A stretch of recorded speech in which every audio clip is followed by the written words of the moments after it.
Aí. Ô, turma, então, bom dia para todos. Vamos continuar a nossa conversa sobre trabalho e energia. E aí, só para a gente dar andamento no que falta para finalizar o conteúdo, eu vou situar do que foi discutido na semana passada, de forma breve, obviamente. Então, na aula passada, nós iniciamos a nossa conversa sobre trabalho e energia.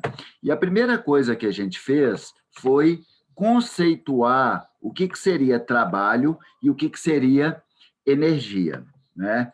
O conceito que eu mais gosto, acho mais interessante para a compreensão sobre o que é é energia é a grandeza escalar, é uma grandeza escalar. Então, se é uma grandeza, é mensurado dentro dos fenômenos, né? E se é escalar, nós vamos trabalhar só com módulo e unidade de medida. É a grandeza escalar responsável pelos corpos, pelo movimento dos corpos, né? Pelo movimento dos corpos no universo. Ok? Então, o que a gente tem que compreender? Que quando um corpo está em movimento, obrigatoriamente dentro desse corpo tem que existir associada a esse corpo uma certa quantidade de energia. Tranquilo? E se eu aumentar a intensidade desse movimento, a energia responsável pelo movimento dele também terá que aumentar. Tá? Não confundem. Algumas pessoas acham que a força é responsável pelo movimento, e a força não é responsável pelo movimento, uma vez que eu posso encontrar, por exemplo, corpos em movimento retilíneo uniforme e vai se manter em movimento retilíneo uniforme na ausência de força, não é? Porque é uma condição de equilíbrio. Se a somatória das forças for igual a zero, né, não ter força resultante ou não ter nenhuma força atuando nesse corpo, ele continuará no movimento retilíneo uniforme. Então, a força não é responsável pelo movimento do corpo. A força é responsável por desencadear uma aceleração, que vai fazer com que há uma variação no movimento do corpo, ok? Então, quando a gente fala de força, as forças são responsáveis pela variação do movimento. Beleza? Lembrando que força é interação entre dois corpos, então, quando dois corpos estão interagindo, além de variar o movimento, acaba variando o status energético desses corpos. E aí discutimos também que a energia presente na natureza, ela pode estar manifestando na natureza de duas formas. Ou ela pode estar associada ao corpo, ou ela pode estar vagando livre no espaço. Então, ou a energia pode estar vinculada a um corpo, a um meio material, ou ela pode estar vagando livre no espaço, desprendida de meio material. Beleza? Quando ela está vagando livre no espaço, nós chamamos ela de onda. O que é onda mesmo? São pulsos de energia, energia em trânsito, sem estar havendo transporte de matéria. Então, é uma energia desvinculada do meio material. Agora, quando essa energia ela se vincula ao meio material, a um corpo, ela pode estar vinculada com o corpo de duas maneiras. Ou ela pode estar dando movimento ao corpo, e se ela estiver dando movimento ao corpo, nós chamamos de energia cinética, ou ela pode estar armazenada no corpo. Se ela estiver armazenada, nós chamamos de energia potencial, ok? Por que potencial? Porque ela dá potencial ao corpo de movimentar quando essa energia é transformada em energia cinética, ok? A forma de energia cinética, a manifestação de energia cinética é uma só. O corpo está em movimento e tem energia cinética e ponto. Agora, Quando ela está armazenada no corpo, ela pode se armazenar de 3 formas distintas. Ela pode estar armazenando na forma de energia potencial gravitacional, ela pode estar armazenada na forma de energia potencial elástica e ela pode estar armazenada na forma de energia potencial elétrica. Legal? Essas são as formas de armazenamento da energia. E essa energia presente no universo, ela é constante. Acreditamos que ela seja constante desde o início do universo. Então, a gente fala que é o princípio da conservação da energia. Essa energia presente no universo, ela é constante. Então, o que acontece? À medida que os corpos vão se interagindo um com o outro, né? Eu tenho um corpo A qualquer, um corpo B, 2 corpos, né? Aqui nós falando em 2, mas a gente tem que pensar que tem uma infinitude de corpos na natureza, que quando eles se interagem um com o outro, das duas uma. Ou a energia ela vai transformar, beleza? Dentro do próprio corpo, como assim? Ela vai transformar energia cinética em potencial ou energia potencial em cinética, isso faz com que o status energético do corpo muda, não é? E durante a interação entre 2 corpos também, pode haver uma transferência de energia de um corpo para o outro. Então, o que acontece? Toda vez que os corpos estiverem interagindo, se alterar o status energético desses corpos, das duas uma. Ou a energia vai ser transformada dentro do próprio corpo, ou ela vai ser transferida de um corpo para o outro. Beleza? Eu até brinco que a lei de Lavoisier teria que ter uma certa adequação, que ele fala, na natureza nada se cria, nada se perde, tudo se transforma, né? Eu falo que na natureza nada se cria, nada se perde, tudo se transforma ou se transfere, quando a gente pensa não somente em matéria, mas pensamos também em energia, tá? Tem uma perguntinha aqui, deixa eu ver qual é, e aí a gente passa para o conceito de trabalho. Beleza. Alexandre, mesmo que ela apenas transforme, vai ser a partir da interação entre 2 corpos? Sim.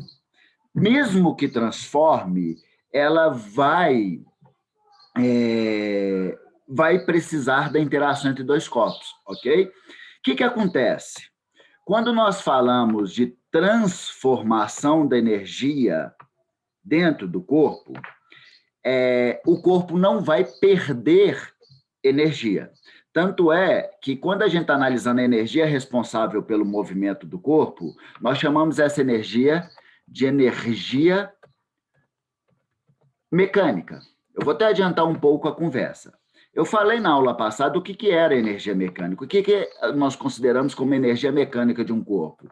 É a soma da energia cinética presente nesse corpo, mas aquela energia potencial. Energia mecânica é energia responsável pelo movimento do corpo. Ou ela está ligada diretamente ao corpo, a um movimento do corpo, como energia cinética, ou indiretamente, armazenada, que pode dar potencial ao movimento. Beleza?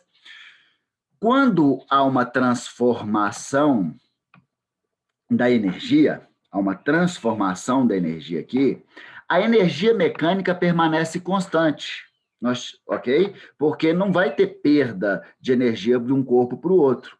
Então, há uma mudança no status energético do corpo, mas sem ter perda.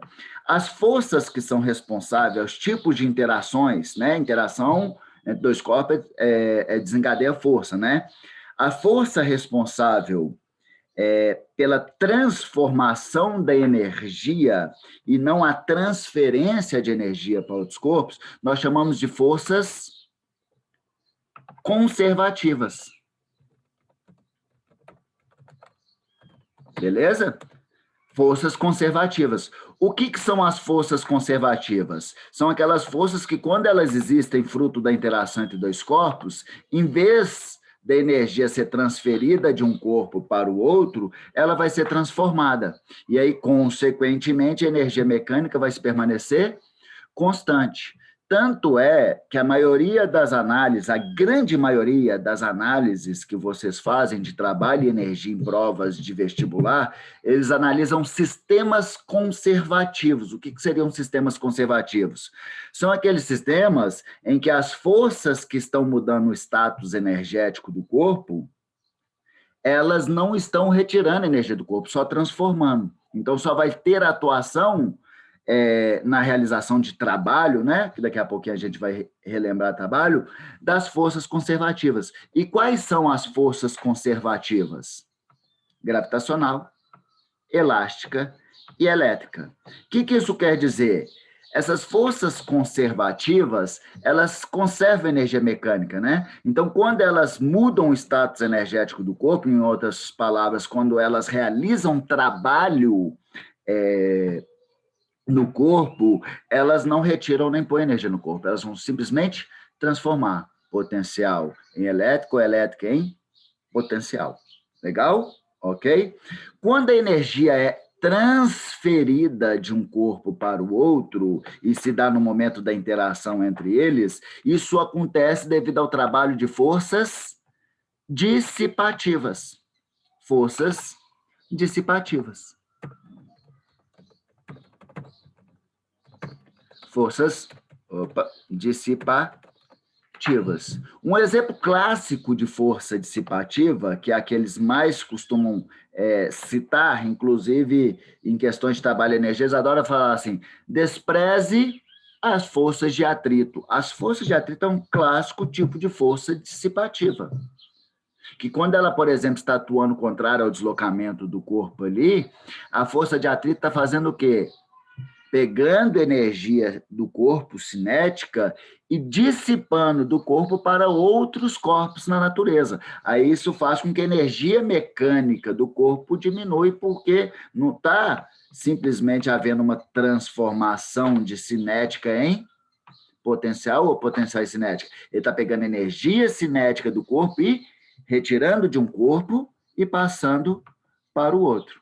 Legal? Ficou claro? Sim, obrigada.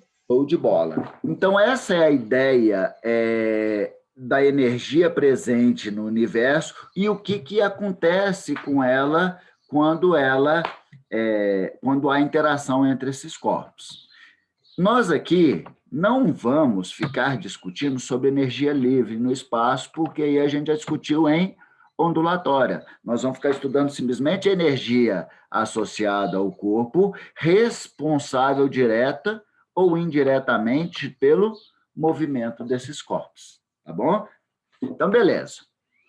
Com isso, nós vamos ter que também ter em mente muito bem claro, mas muito bem claro mesmo, a compreensão sobre o que é trabalho, beleza?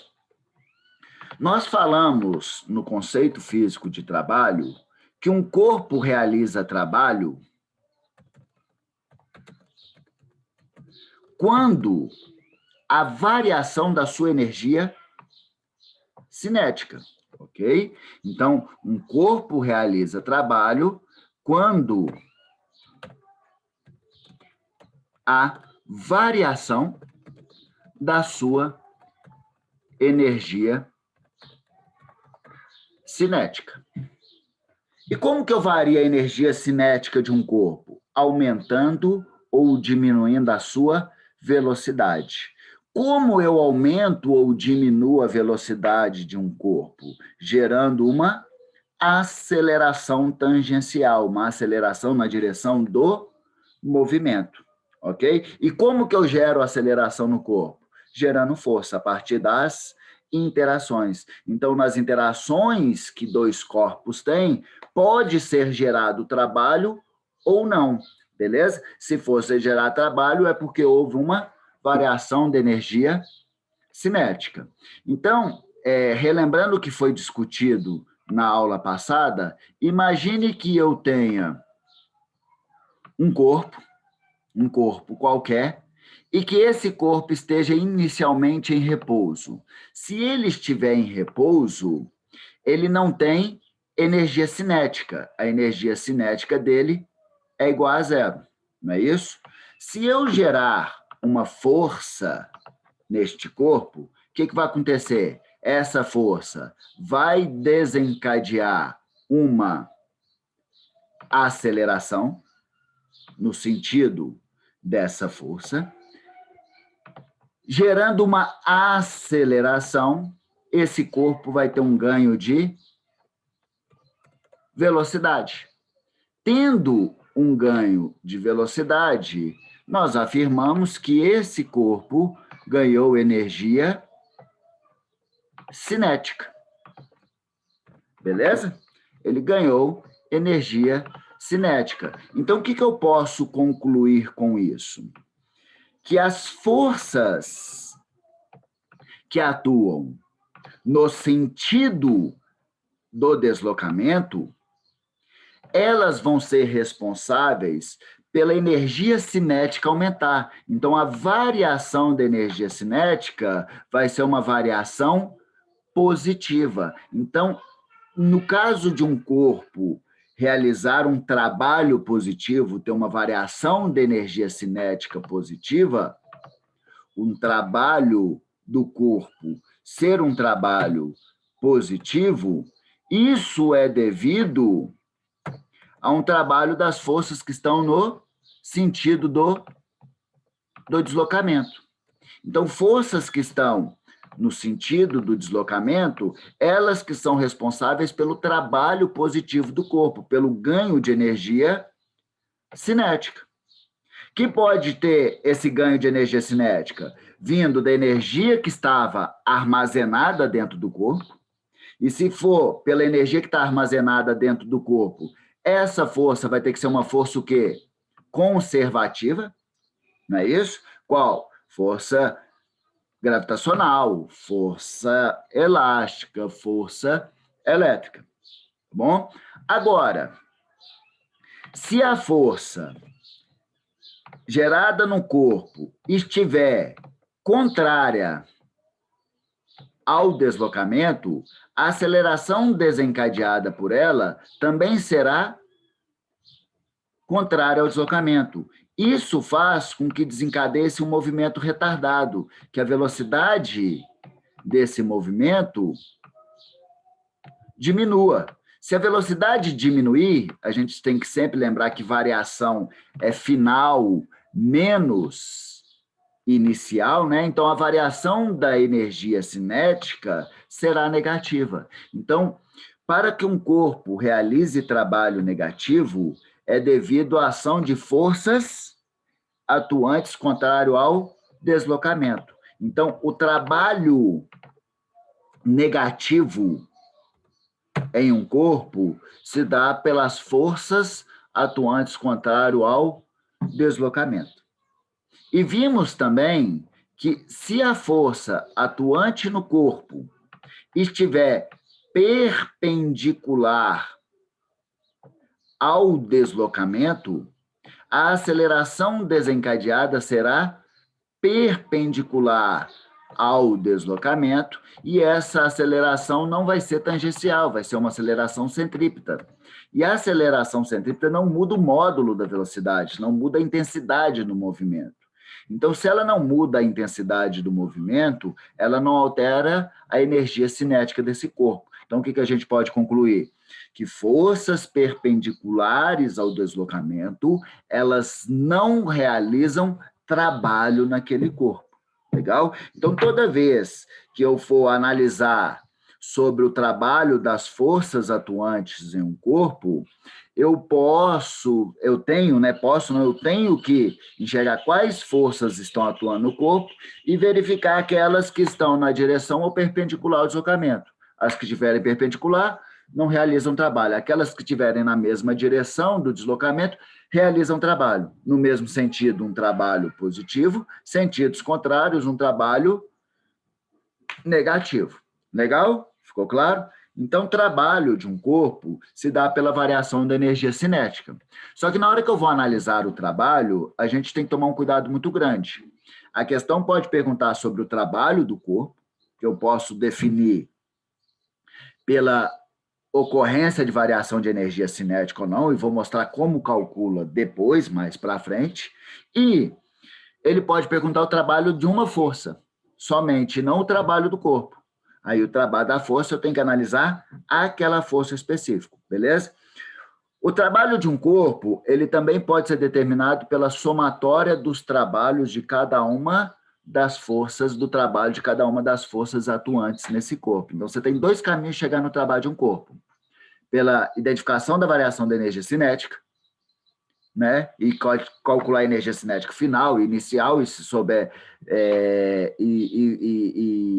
fazer a diferença, ou a gente vê cada força atuante no corpo, calcula o trabalho de cada uma daquelas forças e soma. E aí eu consigo chegar no trabalho de um corpo, tá bom? Deixa eu ver mais uma perguntinha aqui. Legal, espera aí que eu tenho que ler. Deixa, sei que não é diretamente ligado com essa matéria que você está dando, mas será que você me tirou uma dúvida? Lá em circuitos elétricos, quando os elétrons passam pela resistência, eles perdem energia, porém continua com a sua velocidade da corrente, que é sempre constante. Beleza. Sempre fiquei com a dúvida sobre como isso acontece. Legal. Mas agora você explicando sobre energia, acho que entendi. Na verdade, as cargas em movimento perdem energia potencial. Sim. Porém, a energia cinética se mantém perfeitamente. Quando ele tem ele passa por pontos de resistência, são pontos de estrangulamento, né, numa rede condutora. Vocês lembram quando eu expliquei isso? E aí os elétrons ficam mais próximos das redes catiônicas, né, das redes metálicas de cátion. Então, essas redes acabam gerando uma força contrária ao deslocamento, e nessa atuação dessa força, ele vai estar dissipando energia potencial ali. É como, microscopicamente, ele gerasse um atrito nessas cargas, ok? Esses pontos de estrangulamento, eles dificultam o fluxo da carga, né? Tende a dificultar o fluxo da carga, e naquele ponto ele vai ter essa dissipação de energia. Mas ele está dissipando a energia que está armazenada dentro do corpo e não a energia que está sendo responsável pelo fluxo daquelas cargas. Foi? Legal, é isso mesmo. Show de bola. Então, galera, a ideia de trabalho é basicamente isso, tá? Não parei hora alguma aqui para falar com vocês de cálculo até este momento, mas vocês têm que ter essa clareza, mesmo porque várias questões são de fruto muito teórico, de compreensão muito teórica sobre o que é trabalho e o que é energia. E se vocês não tiverem essa percepção, vocês vão perder tudo quanto é questão teórica, e as questões que forem de quantificação, às vezes você pode até acertar, mas você não sabe nem o que você está fazendo. Né? Está ali usando, memorizando equações, mas não tem a essência do fenômeno, não tem a compreensão desse fenômeno. E o legal é a compreensão desse fenômeno. Tá? Então, show de bola. Então, esse é o conceito de energia, esse é o conceito de trabalho. Quando a gente vai quantificar, aqui a discussão tanto de energia quanto trabalho é uma relação escalar. Se é uma relação escalar, eu vou precisar de módulo e unidade de medida, né? Ok? Em relação à unidade de medida, eu disse para vocês, já na aula passada, que a unidade de medida do Sistema Internacional para Energia é Joule, beleza? Que é a mesmíssima coisa que Newton metro. tá? Em termofísica e termoquímica, a unidade de medida de energia, ela foi estabelecida comumente não como joule, mas sim como calorias. Ok? Como caloria. Essas são as duas unidades de medida mais comum que vocês vão ver por aí. E lembrando que uma caloria é aproximadamente 4,18 joules. Não precisa memorizar isso, porque as questões, quando precisa fazer conversão de caloria para joule ou joule para caloria, normalmente eles dão essa relação de proporção aí, ok? Inclusive, algumas até simplificam. Considere que é uma caloria igual a 4,2 joules ou 4 joules. Eles gostam de dar essa simplificadinha, tá? Lembrando que todo cálculo de quantificação de energia e trabalho, né, que também é uma mensuração de energia, uma vez que o trabalho é a variação da energia cinética, em trabalho e energia, análise da energia mecânica do corpo, a gente sempre calcula em joules. Então, se tiver passando energia em caloria aí, vocês vão ter que converter para joule. Na análise de energia elétrica, é muito comum a gente utilizar também o watt hora. O watt é potência. O watt hora é energia, ok? Que 1 watt hora é a mesmíssima coisa que 3.600